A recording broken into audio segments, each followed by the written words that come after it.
The materials that come with the stream table. In the red box is your electrical equipment.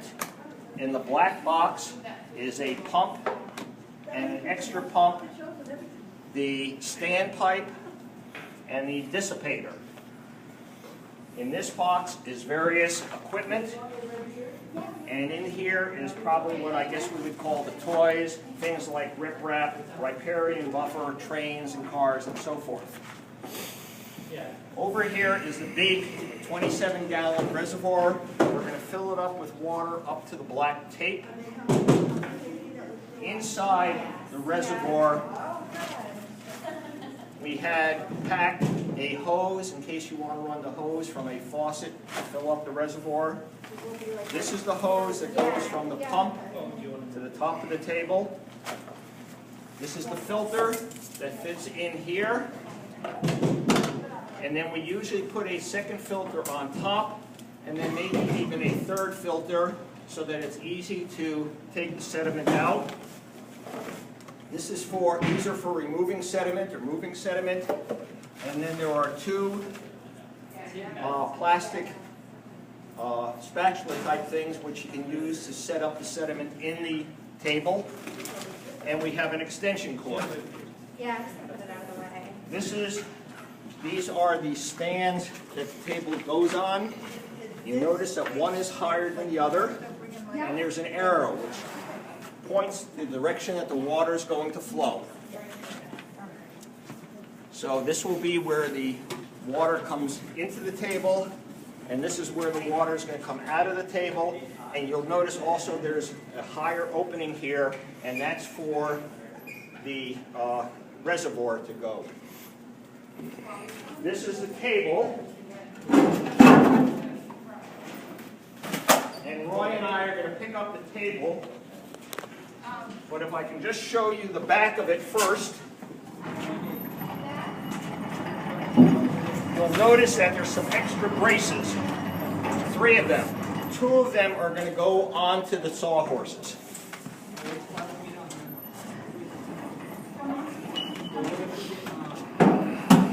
So we want to try to adjust here.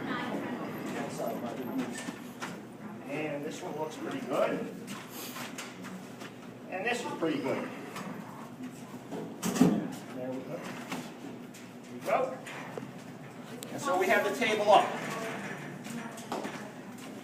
Next, I'm going to take the standpipe and put it through the bottom. The standpipe always goes through the bottom. It's going to be a tight fit. If you have trouble, you can put a little water on it. That will make it come up easier. The dissipator goes over here. And then we're going to carry the reservoir tank. And by the way, notice that there's sediment in the reservoir tank. There could be a lot more. This one got pretty clean. And there's also some in the table because it's almost impossible to get everything out. So this is going to go right under here. And now I'm going to take one of the pumps and put it down into here. And I like to bring the wire that has orange and gray up to here. We then go to the electrical equipment. This little gray box is going to control how much water flows out. So, there's an orange and gray, and an orange and gray, and we connect them together.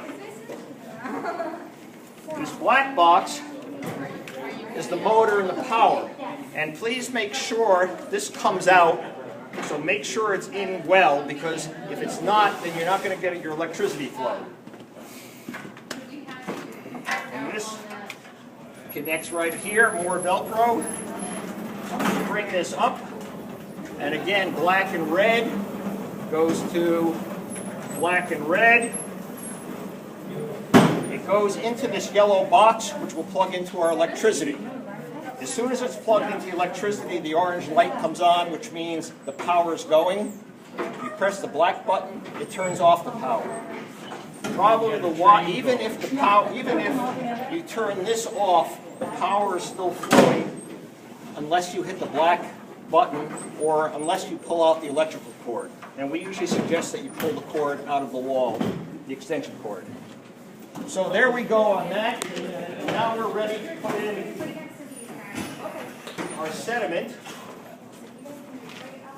And we have 3.5 gallon buckets. And one of the important things to remember is that you don't want to tighten these when you close them. Just make them loose enough or tight enough that they'll hold, but loose enough to easily open, otherwise they get stuck. And you'll also notice that they're only filled about 2/3 of the way. And that, to be quite honest, is to make it so that they're not too heavy for us to handle. So when you empty and refill, make sure that you fill them evenly about 2/3 of the way up. Simply take the bucket. Oh, yes. Probably forgot to add something. We should add our hose in.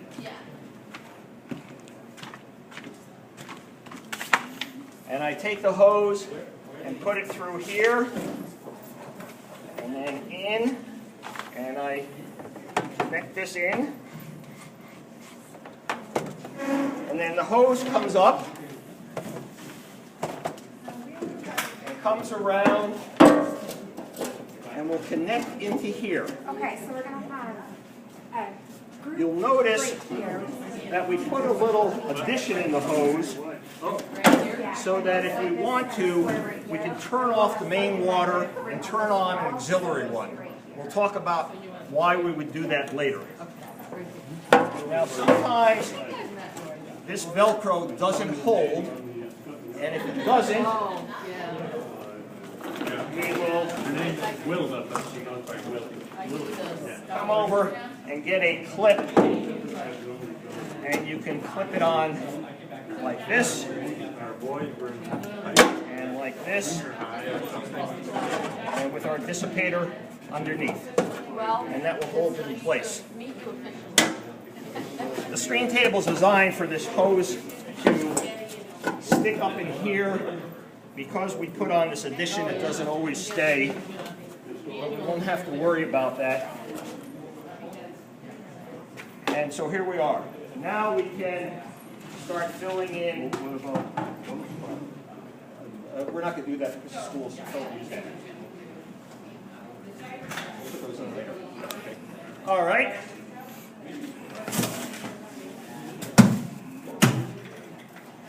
You won't get all the sediment out, so don't worry about that.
We can just make our landscape. So we're going to move these tables. Yeah, go ahead. So I'm going to put you guys like right here. Yeah.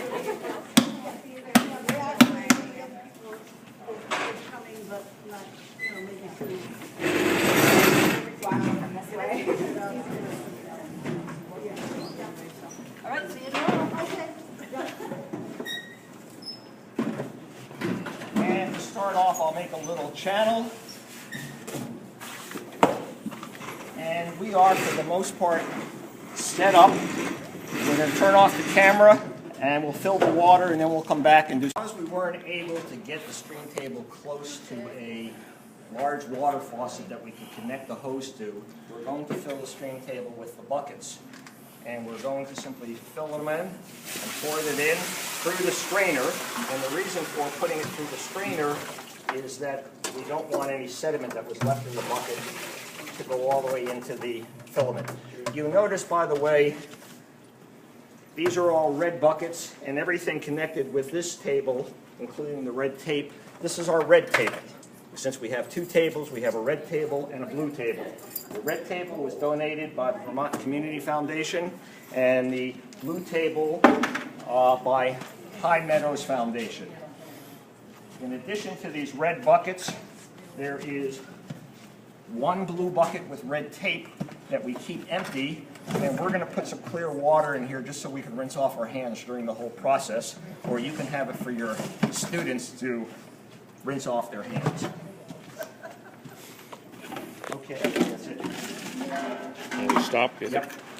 We put a little bit of blue food coloring into one of the buckets as we filled it up with water, and then we're going to add it into our big reservoir, so this way we'll have a blue river.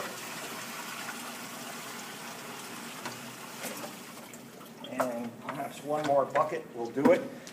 And I did want to mention that if you're seeing this video, you might see this plexiglass up here. Normally you would not use this, especially not with the schools.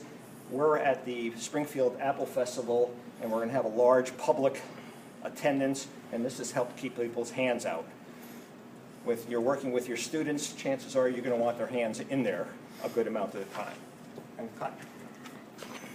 Plugged in our power, and I am turning the knob here that will control how much water comes out, and you can see water is